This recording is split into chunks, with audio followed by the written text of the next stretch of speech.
Hey everybody, and thank you for returning for the Bk9 coverage of Round 2 at the Bakersfield Baskethawk Open 2018. We are out here at Hart Park in beautiful Bakersfield, California, as our players get ready to attack the Bk9 of Sharktooth Mountain. My name is Andrew Reyes with In-Flight Disc Golf, and I'd like to personally thank a couple of our sponsors. The first being Aaron Gripsema, our friend at Bust-A-Knee Disc Golf Kneeling Pads. And we'd also like to thank James Pounds and Pound Town Disc Golf. Check him out for all your Discmania needs, as he's got a great collection and runs some great deals, so be sure to look him up on Facebook. Now I'm going to let my buddy Lake Terrell introduce you to our lead card.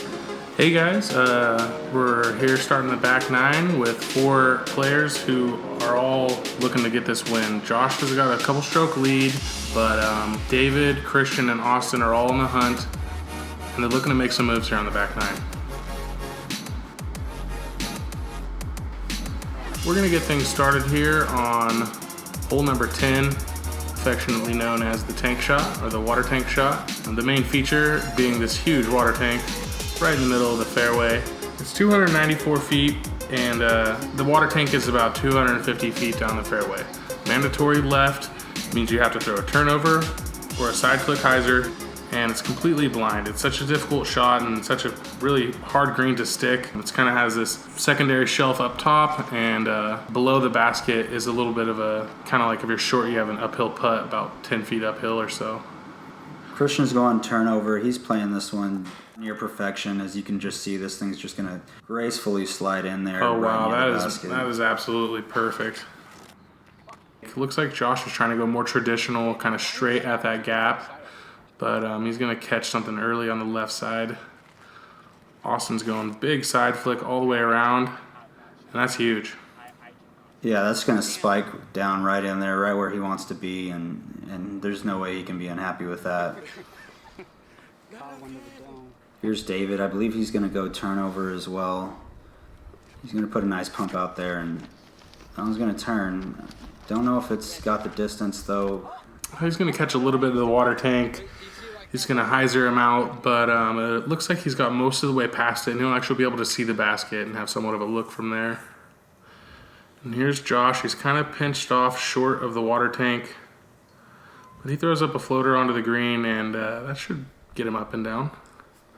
Here's David. He's got to look at it. Oh, just high. Some pretty tricky footing there.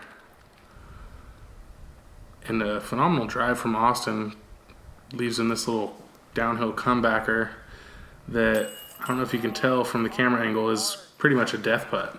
Yeah, into that wind, as you could see on the hillside there, it's just blowing away. He just calmly takes it down there. Christian, after a really nice turnover drive. Oh, and just off the top, stay, no. I don't know if he kept the nose angle up there and the wind just got a hold of it or what, but that was an uncharacteristic miss there by Christian. Nice par cleanup there from Josh. Look at those crazy legs trying to take this this par down here. Uphill putt in the wind, unable to convert. Super difficult, and a birdogey for Christian. That's unfortunate. David with an intimidating putt, but he takes it down. On to hole number 11, 573 feet, super downhill. This is the second top of the world shot on the course, and it feels like another signature hole. These trees down here that you see, the basket's usually tucked away in there somewhere. I mean, I guess you could crash the trees on the hyzer or throw the more laser line at it, but a really difficult green to, just such a hard hole to park. Yeah, you just really want to get past those vampire bushes on the right, because that is an absolute danger zone over there. These guys shouldn't have any problem with that, but it is something a lot of players have to take into consideration.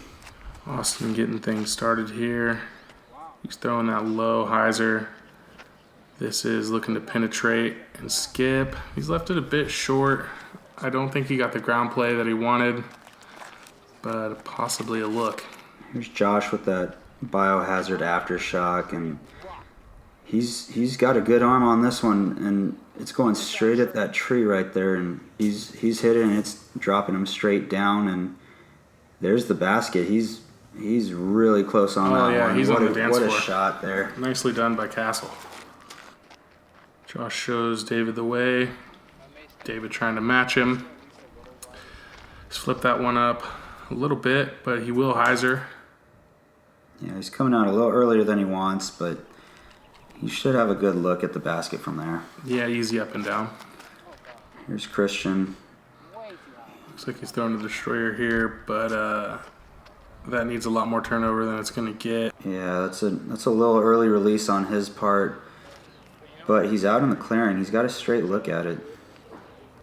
Pretty downhill approach, but played pretty well. He's in the circle. Here's Austin, surprisingly shorter than where he normally lands. He's going to put a little bit of a jump putt here. It's right at the basket and our cameraman's feet. A lot of ground play there on this dry grass. Forehand approach by David. That one's just going to turn longer than he wanted. And yeah, it looked like the wind grabbed that one and pushed him to the left side of the green. He'll have a difficult putt from there. Here's Josh with his steady, and oh no, he goes off the number plate there. Missed opportunity for the birdie there. Yeah, he'd really like to open up the lead to 4 strokes on Christian, but he'll have to settle for a 3-stroke lead.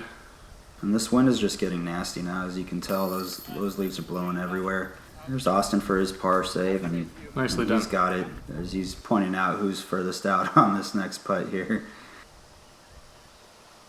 Wow, that's kind of a unique putting form from those close ones from Josh. It's just really smooth, not a lot of movement, just very compact, and it works for him as he makes that one. And Christian makes good as well. As David takes down his bogey. And on to hole number 12, 267 feet, par 3. The main feature here is just this bevy of trees. There's this one main gap up the middle, but that's not your only option. You can choose a number of gaps, but they're all pretty tight. And this dead grass and hard-packed dirt is going to give you some ground play, so if you can penetrate those trees, you should be able to catch a skip and check up nicely onto this green. Yeah, Austin's going to take the box on this one. He's just going straight up the gut, but he hits that branch early and he kicks him right a little bit, leaving him well short. Here's Josh just going insane hyzer. Oh yeah, it's hard to tell there, but he just basically threw a super high stall shot. He left me out of position. I had no clue what he was doing there, but it worked out for him nicely. Thank you, Catch Cam, for catching that one. Christian going turnover, flex shot, right up the middle. That angle's not going to give him a ton of ground play, but he did actually slide up there near the circle's edge, I think. Here comes David, and he's going to put a nice pump out there. Smoothing it, right up the middle.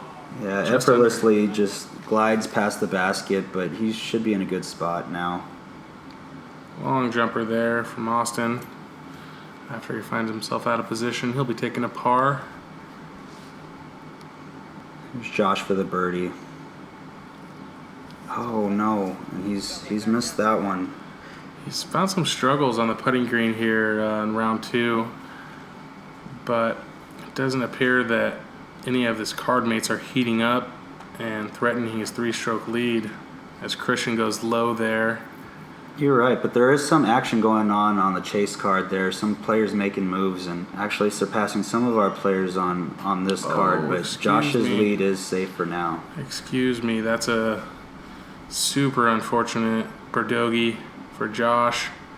He'll be taking a bogey there, and it looks like Christian will be gaining 1 on him. David just short there.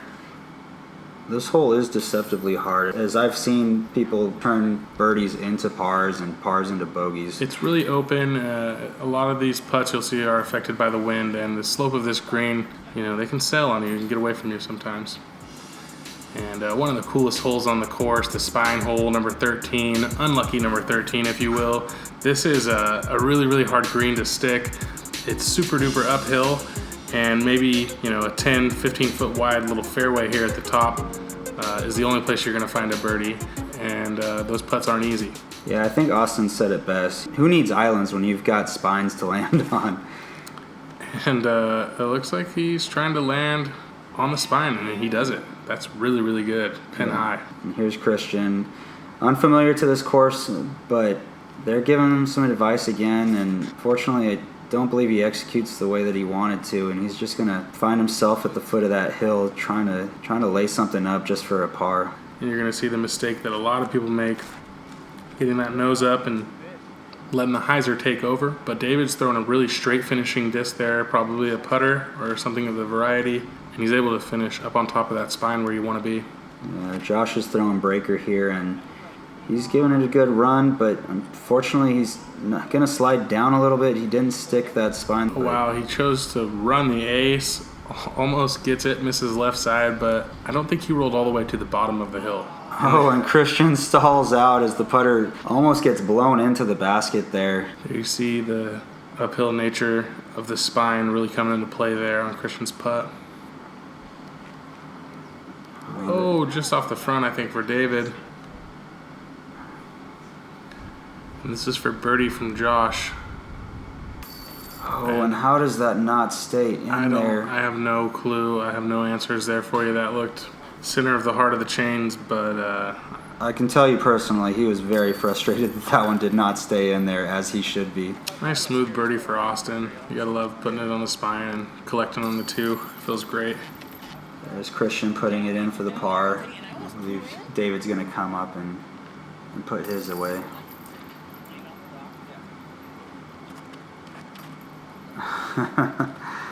You can see Josh not wanting to get caught up in that slope. He uses the basket to hold himself up and then gently taps in his par.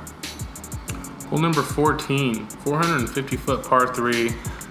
This one's a pretty good smash. You got to either play the long turnover, and I don't know a lot of people that can get all the way there on the pure hyzer line.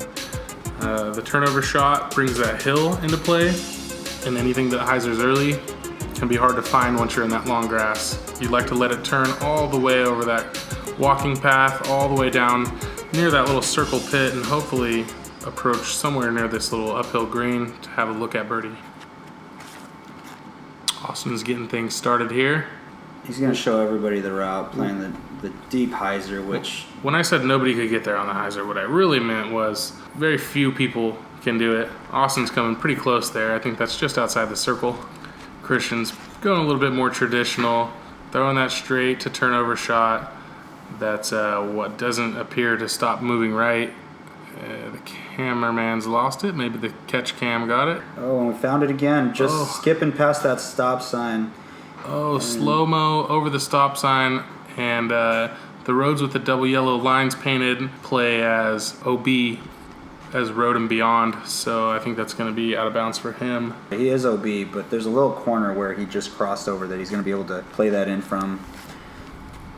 And David going to school on that traditional line there, the turnover, flexing it nicely, coming back into the green, and he'll be just above the basket on a little uphill there, but he'll have a look at birdie. Josh doing the same. This looks to be turning a little too much. Oh, a little wind bump correction perhaps. Nah, he'll find some cabbage there on the right. And here's that corner I was talking about with Christian where he gets to play in from, because that road wasn't double yellow, and he puts it up close. He's going to take a bogey there and just take his medicine. Throwing up a prayer there, but an easy par for Josh.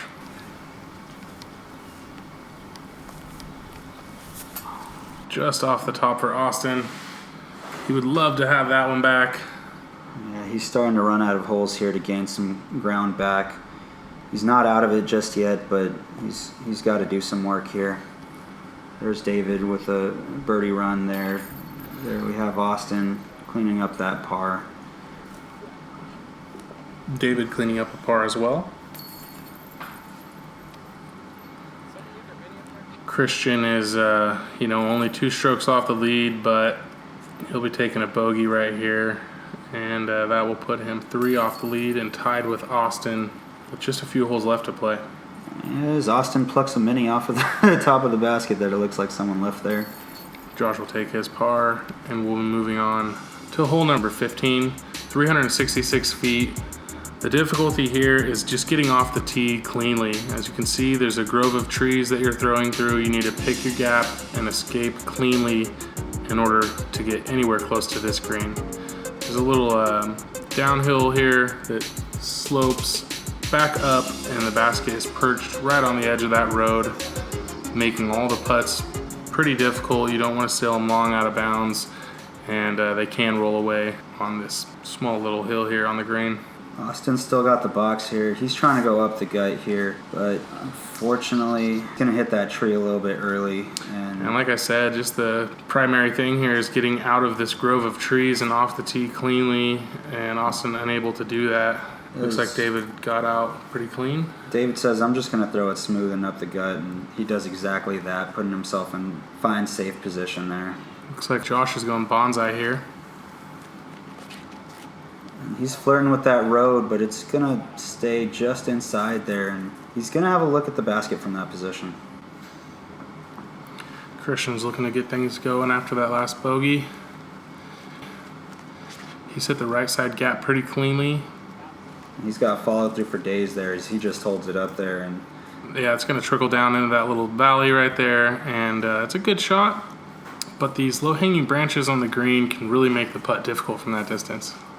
Austin's looking to put it as close as he can get it, as he is by far the furthest out, but it looks like he put a good shot on that one. Good drive from David, leaves him a short little approach here. He should be able to escape with an easy par. And somewhat of a backdoor look on the right side from Josh. He'll pitch that up there for an easy par. That was a little more guarded than I had thought, but he's doing fine. He's still got the lead. Laying that up as well. It's just such a difficult look from over there with those low-hanging branches. It's almost an impossible putt. Josh taking his time here, fist bumping that one in. I believe Austin let him take that one as he was waiting for those players in the background there to clear out of the way. Little courtesy move there. And hopefully it pays off on the courtesy move. Nope, should have never let it happen. And that one's rolled out of bounds? Yeah, he is actually going to be out of bounds on that one. And no. I remember him telling me specifically that that was where he knew that he had lost it, and he had no chance at that point. Yeah, the old proverbial straw that broke Austin's back, if you will. Super unfortunate. That takes him out of the race, but Christian and David are still hanging around here with a couple holes left, a couple strokes off the pace. That takes Austin to 3 under. And on to hole 16. This is the site of one of the coolest rollers I've ever seen in my life. Basket Assassins 2, Steve Rico, shout out Murder Mike. If you haven't seen him, go check him out. Hole 16, 428 feet. The trouble here is the low ceiling that happens about 300 feet down the fairway. It sort of can trick you into thinking you can throw a good air shot until your disc gets down there and hits the first available tree. You have to penetrate that low ceiling if you want any chance of a look here. The little uphill feature on the green can make putts extremely difficult. Yeah, a lot of players know about some bamboo that used to be back there protecting you from going too long, but that's been done away with now. Yeah, this green has become a lot more difficult over the years as it's thinned out. All your putts just don't get eaten up by that bamboo anymore, so you can find yourself in that little area behind the basket with an obstructed putt. It's not good. Yeah, David's found himself out of bounds here as his roller just does not turn back over and finds himself out in the street there. And looks like Josh is going to the roller well as well. He's going to be throwing a sail here. Super flippy disc. He's got that one down too far down the fairway before it gets to the ground and it actually clips a tree. But a little secondary roll leaves him an outside look at birdie. Here's Christian, if I'm not mistaken. He's going to go roller as well. Let's see what the result is here. Yeah, if he wants any shot at the title, this roller's got to find its way near the green. It's working. Oh, a little hop at the end is going to cut him off a little bit of distance, and that's going to be an outside the circle look maybe. And here's Austin. He's got to make some magic happen, so can you tell me what he's thinking here? Yeah, I've seen this play from him several times, and he's actually reached the green, but it doesn't appear he's going to do that this time. That's usually a huge flex shot over the top on the right side. It sort of stalls out and comes crashing back in. Really cool when it works, but not this time. He's just looking to get up and down. A little side flick from a knee. Don't kill the cameraman. And that's going to be a long tester putt there for par. Here's David coming back in off the road. trying to play something nice and safe where he's not going to leave himself too long. Like we said, he falls back where that bamboo is no longer at, and he's going to leave himself a tester for that. Josh just going jumper, looking to control that one onto this difficult green. He slopes away on the backside, but he's close enough. He should be able to clean up that par. Here's Crazy Legs Christian here, going for his 2. Got a little bit of a look, but...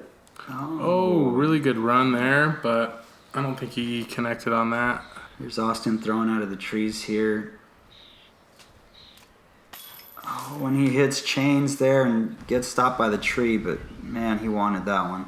David with a little awkward footing here behind this little tree on the green, and that's just enough to throw him off. Misses that one from pretty close.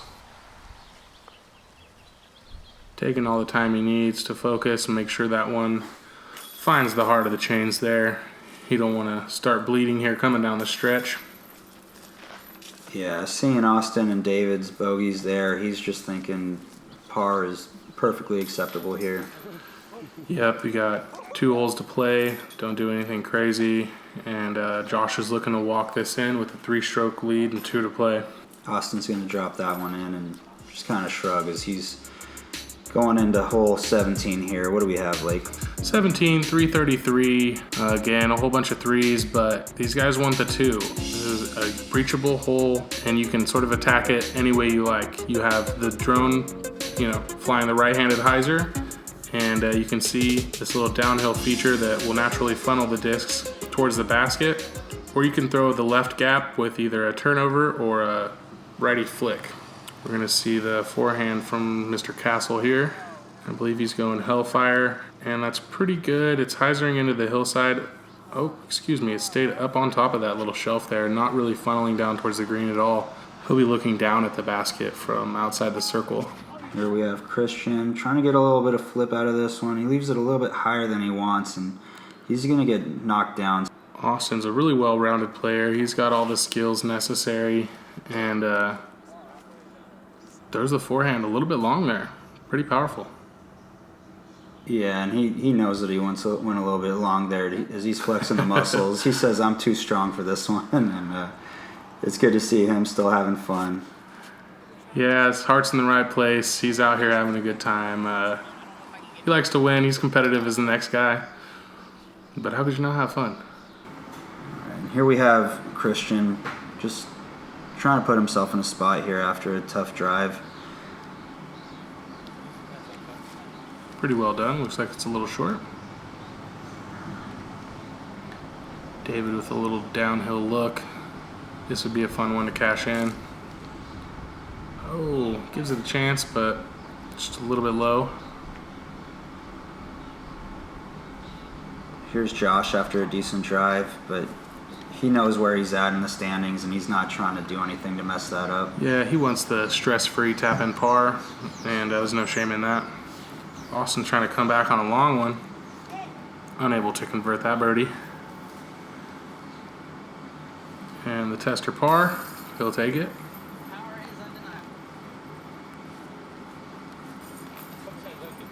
Christian's going to clean this one up for his par as well.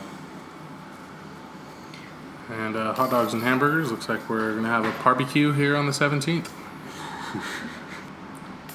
David follows suit there. And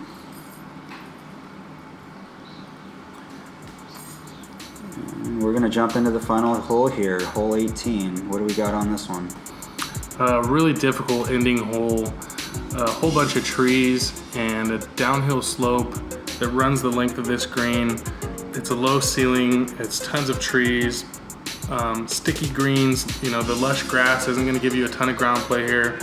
You got to pure the gap and air it all the way to the green if you want any chance at a birdie. These guys can do it, but I don't know if Josh is completely interested. I got to feel like he's laying this one up a bit, but not a chance.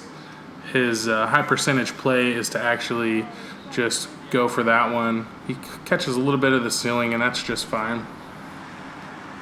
Christian here trying to make something happen with this roller. Looks like that's going to have too much cut angle. Yeah, that hill's not going to let it get back over, and he's just turning away from the basket, and it just rolls for days there.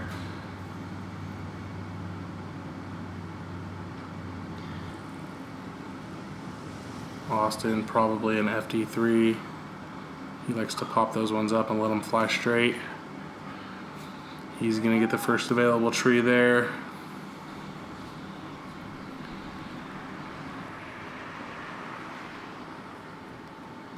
There's David with a smooth drive up the gut. Cheers the line. Yeah, it's really what you want to see. He catches one of the last trees there that can stop you from reaching the basket, but good drive nonetheless.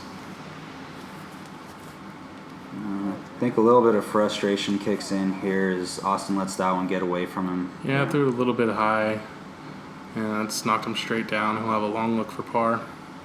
Hellfire from Josh here, just trying to skip it up in there, and he does that nicely. Christian's roller going way left, leaves him this for an approach.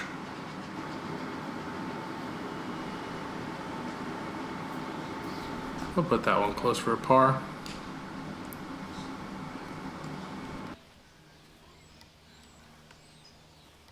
From downtown for the super par. He's not going to get that one to finish, but he had a good time. I'm sure he's not too disappointed. Here's David just a little bit closer than where Austin just was, going for his birdie. Nice jump putt. Oh, connects on it. Let's rewind that one back and let's see that one more time. Nice putt by David there as he catches all chains there. Nice way to finish your round. You can't see it there, but he gave you a little fist pump there. He's excited. Austin, being the good sport that he is, he's going to throw around some high fives there.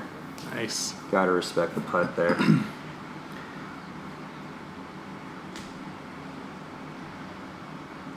Austin's going to walk away with a bogey there. Pretty unfortunate finish. Over par on his second round.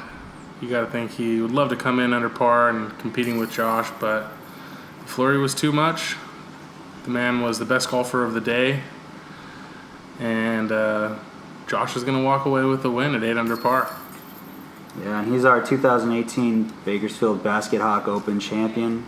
Congratulations to Josh. Heck of a round and heck of a day, honestly. Yeah, we'd like to thank all of our sponsors that made this production possible. Legacy Disc for hosting the tournament, Aaron Gripsma, everybody, all the spotters, the tournament staff, Andrew doing a fantastic job on the production, and we hope this isn't the last time that we'll see you guys. Yeah, anybody interested in disc golf coverage, please message me on YouTube here or on Instagram.